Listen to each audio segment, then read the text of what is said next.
अस्सलाम वालेकुम जी, कैसे हैं आप सब? उम्मीद करती हूँ सब ठीक-ठाक होंगे, खैरियत से होंगे। तो आज ईद का तीसरा दिन है। आज हमारे घर में बहुत बड़ी सी दावत थी एक। तो क्योंकि वैसे तो दावत में बहुत सारे काम होते हैं, लेकिन आज मुझे बहुत सारे काम नहीं थे। आज अम्मी ने मुझे छुट्टी दी हुई थी। अम्मी ने बोला कि बस खुद तैयार हो जाओ या ये को तैयार कर लो, और बस मैंने थोड़ी बहुत हेल्प कराई थी अम्मी के साथ किचन में। जैसे ये बसबूसा मैंने बनाया था, और उसके अलावा सलाद वगैरह कटिंग कर दी थी। ये छोटे-मोटे काम मैंने किए थे बस। उसके अलावा सारा जो कुकिंग का काम है वो अम्मी ने किया था।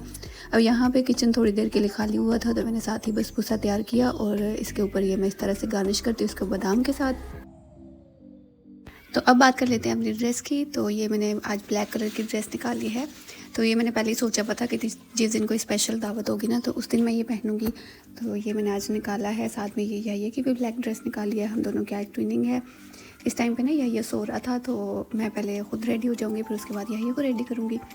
तो चलिए जी, मैं ड्रेस चेंज करके आती हूँ, फिर उसके बाद मेकअप करेंगे साथ में मिलके। तो यहाँ पे हम मेकअप कर लेते हैं। मेकअप करने में मैं जो है ना वो बहुत ज़्यादा टाइम नहीं लगाती। मेरा जल्दी जल्दी वाला 5 मिनट वाला मेकअप होता है। कभी कोई शादी वगैरह हो तो मैं तसल्ली से जो है ना थोड़ी हैवी लुक करनी हो तो मैं बना लेती हूँ, वरना मैं 5 मिनट में जो है ना मेकअप कर लेती हूँ। तो ये मेरा सबसे आसान तरीका है। वो लोशन के अंदर जो है वो फाउंडेशन मिक्स करके वो लगा लेती हूँ इस तरह से। ये बहुत जल्दी ब्लेंड भी हो जाता है, और ब्लेंडिंग भी सारी मैं हाथ से ही करती हूँ, कोई ब्रश या स्पंज वगैरह का यूज़ नहीं करती। तो यहाँ पे इसको हाथों से सेट करने के बाद ये मैं थोड़ा सा इसको पाउडर के साथ सेट कर लूँगी।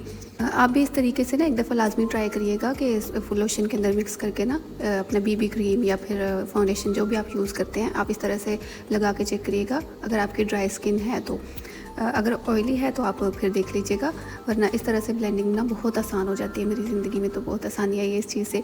बाकी जी, इसके ऊपर हम थोड़ा सा ब्लश लगाएंगे। ब्लश मुझे बहुत अच्छा लगता है, तो मैं रेड या पिंक वगैरह तो नहीं, मैं थोड़ा ब्राउन को मिक्स करके जो डार्क कलर्स होते हैं ना, तो वो मैं लगाती हूँ। साथ के साथ जो है हम चीज़ें भी समेटते जाएंगे ताकि हमें बाद में मुश्किल ना हो, क्योंकि घर पे मेहमान आए हुए हैं, बल्कि बाहर मेहमान आना शुरू भी हो गए थे। तो मैं यहाँ पे बस जल्दी जल्दी रेडी हो रही थी यहाँ पे, बल्कि मेरे हाथ भी कांप रहे थे। तो यहाँ पे मैंने लोशन लगा के जो है वो चूड़ियाँ पहन ली हैं। साथ में मैंने स्ट्रेटनर चलाया हुआ था, तो मैं स्ट्रेटनर से कर्ल कर लेती हूँ। तो वो भी मैं आप लोगों के साथ इंशाल्लाह कभी शेयर करूँगी कि मैं स्ट्रेटनर के साथ कैसे कर्ल करती हूँ।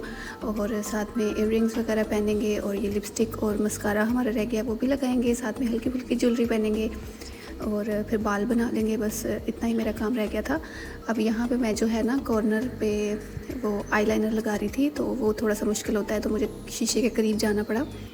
बस जी, यहाँ पे हम रेडी हो चुके हैं। अब मैं आप लोगों को अपनी फुल लुक दिखा देती हूँ। फर्शी शलवार पहन के कैसी लग रही थी। मुझे तो फर्शी शलवार पहन के बहुत मज़ा आया, क्योंकि मैंने बहुत ज़्यादा चौड़ा जो है ना पाइंचा नहीं रखा था, तो इसलिए मुझे पहन के बहुत मज़ा आया। यहाँ पे मैंने आप लोगों को नेकलाइन भी दिखा दी, और फिर बाद में यही उठ गया था, तो उसको भी मैंने जल्दी से रेडी कर लिया, और फिर हम लोग जो है ना बाहर चले गए थे।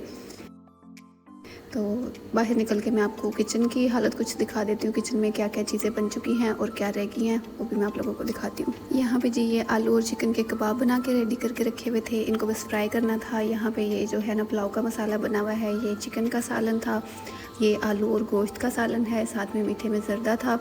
पुलाव का मसाला रेडी करके उसमें पानी डाल के मैंने रख दिया था, बस उसको आगे जो है ना चावल डाल के तैयार करना था। अब मैं यहाँ पे अपने गार्डन में आ गई हूँ। यहाँ पे ना देखिए गुलाब के बहुत ज़्यादा फूल लगे हुए थे, तो इनकी खुशबू भी बहुत अच्छी थी, तो मैंने सोचा इनको मैं ले जाके ना अंदर सजा देती हूँ। थोड़ा सा खुशबू भी आएगी, और एंट्रेंस पे ना अच्छा भी लगता है इस तरह से। तो यहाँ पे ये पौधों के ऊपर लगे रहे ना, तो ये खुद ही झड़ जाते हैं, 1-2 दिन में बस लगे रहते हैं, और फिर खुद ही इनके पत्ते गिरना शुरू हो जाते हैं। तो उससे अच्छा है कि हम इसको तोड़ के ले जाके अंदर रख लें, तो इसकी खुशबू भी आती रहती है। अब यहाँ पे हम जो है ना ये बखूर लगाएंगे। ये एक लकड़ी होती है खुशबू वाली, तो ये सऊदी लोग जो है ना अपने घरों में बहुत इस्तेमाल करते हैं। तो अम्मी भी जब से सऊदीया से आई हैं तो उनकी ये आदत है, तो जब भी मेहमान आते हैं तो हम लोग खुशबू लाजमी लगाते हैं घर पे। तो इसके लिए ना सबसे पहले हमने ये कोयला जो है गरम कर लेना आग के ऊपर। उसके ऊपर ये इस तरह से बस लकड़ी रख देनी है खुशबू वाली। तो जैसे ही हम इसको कोयले के ऊपर रखेंगे तो ये देखिए इसमें से धुआं निकलना शुरू हो जाएगा, और इसी धुएं से जो है ना वो खुशबू आती है। तो ये एक जो है वो हम एंट्रेंस पर रख देंगे, दूसरा जो है वो हम कमरों में लगाएंगे। सारे घर में इस तरह से खुशबू हो जाती है। तो हमारी फैमिलीज़ में काफ़ी लोग जो है ना वो सऊदीया से आए हुए हैं। तो बल्कि मेरी कज़न है एक फूफो की बेटी, वो कह रही थी कि ये खुशबू से ना इसकी खुशबू से ऐसा लग रहा है सऊदीया की याद आ रही है मुझे तो।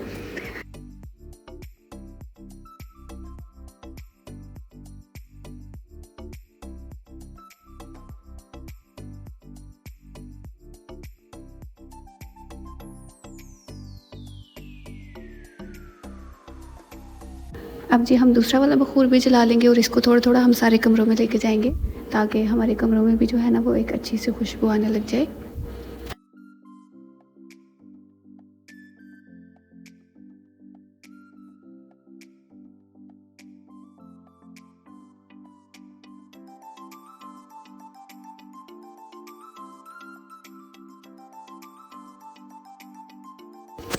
अब जी खुशबू लगा के हम फ़ारिग हो चुके हैं। तो यहाँ पे एक छोटी सी याया की कज़न आ रही है, उसके लिए हमने ये ईदी पैक करनी थी। उसके लिए ये हमने कुछ चीज़ें ली हैं, साथ में ये हेयर एक्सेसरीज़ हैं और उसके अलावा चूड़ियाँ वगैरह हैं, ये सारा कुछ हम पैक कर लेंगे। यहाँ पे ना मोबाइल जो है वो स्टैंड में लगाने का बिल्कुल टाइम नहीं था मेरे पास, तो एक हाथ में मेरे मोबाइल था, दूसरे हाथ से मुझे काम करना था। तो मैं ज़रा ना इसको पैक करके फिर आपको मिलती हूँ, क्योंकि मैं एक हाथ से तो काम नहीं कर सकती थी। अब ये देखिए जी, इसको मैंने इसी तरह से पैक करके ऊपर रिबन बांध दिया है। तो ये जो ईदी है ये याहिया को मिली थी फूफो की तरफ से। इसकी फूफो आई थी एक, तो उन्होंने याहिया को ये ईदी दी थी। तो ये जैसे ही मैंने याहिया को दिखाई, याहिया ने तो कहा मेरे हाथ में दे दो, बस मैं इसका पोस्टमार्टम करूँ, देखूँ इसकी टीडी में क्या है।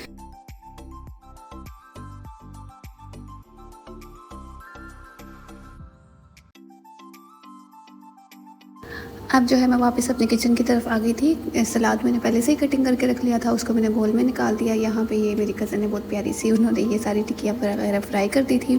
अम्मी ने जो है ना चावलों का मसाला रेडी करके उसको पानी लगा के रख दिया था। तो अगला काम जो है वो मैंने किया, इसमें चावल वगैरह डाल के इसको पकाया और फिर दम पे रख दिया था इसको। तो अब रोटियां जो है वो दावत में बाहर से ही आती हैं, तो यहाँ पे अबू रोटी भी लेके आ चुके थे। तो हम सब लोगों ने मिलके फिर सफ़रा लगाया। खाना लगाने के टाइम अचानक से जो हलचल मच जाती है ना, उस टाइम पे वीडियो बनाना पॉसिबल नहीं था। फिर बस जल्दी जल्दी हम लोगों ने खाना लगाया, सभी मिल के बैठ के खाना खाया और फिर हम लोग जो है ना बाहर चले गए थे वॉक करने के लिए। यहाँ पे हम लोगों ने बहुत इंजॉय किया, चाँद को देखा और काफ़ी गपशप लगाई और वॉक वगैरह करके हम लोग वापस आ गए। तो वापस आके फिर मैंने ये यहाँ पे चाय बनाई। चाय की रेसिपी आप लोगों ने नोट कर लेनी है और इस तरीके से आप लोगों ने लाजमी एक दफ़ा चाय बना कर ट्राई करनी है। अब यहाँ पे तकरीबन मैं 12 से 15 कप जो है वो चाय बना रही थी। तो उसके लिए मैंने 5 से 6 चम्मच चीनी डाली है और 3-4 इलायची डाल के उसको मेल्ट होने के लिए छोड़ दिया था। जब चीनी अच्छे से मेल्ट हो जाएगी तो आपने इसमें पानी डालना है और यहाँ पे ना ये थोड़ा सा अकड़ जाएगा। तो आप लोगों ने यहाँ पे टेंशन नहीं लेनी, घबराना आप लोगों ने बिल्कुल नहीं है, बहुत सब्र से काम लेना है। जैसे ही पानी गर्म होगा तो वो चीनी जो है दोबारा इसके अंदर मेल्ट होना शुरू हो जाएगी। जब ये पूरी तरह मेल्ट हो जाए तो आपने उसके ऊपर से पत्ती डाल देनी है। पत्ती को एक उबाल आए तो आपने फिर उसमें जो है ना वो दूध डाल देना। अब यहाँ पे आपने इसको फेंट के ढाबे की तरह पका लेना है। तो यहाँ पे जी जो बसबूसा था उसको भी मैंने डिश आउट कर लिया। बाकी चाय है, चाय को भी हम कपों में निकाल लेंगे। जब तक मैं चाय कपों में डाल रही हूँ तो आप लोग यहाँ पे आएँ और जल्दी से मुझे कमेंट्स करके बताएं कि आप लोगों की ईद कैसी गुजरी और आप लोगों की ईद की दावतें कैसी रही। कौन सी दावत आप लोगों को सबसे ज़्यादा पसंद होती है, ईद पे किस घर में जो दावत है उसका आप सबसे ज़्यादा इंतज़ार कर रहे होते हैं। तो यहाँ पे जी जो है ना सारी चाय वगैरह मैंने निकाल दी थी। इसको बस हम ट्रॉली में लगाएंगे और फिर मेहमानों को सर्व करेंगे। और आज का व्लॉग यहीं तक था। उम्मीद करती हूँ आपको बहुत पसंद आया होगा। मिलते हैं नेक्स्ट वीडियो में, जब तक के लिए अल्लाह हाफिज़।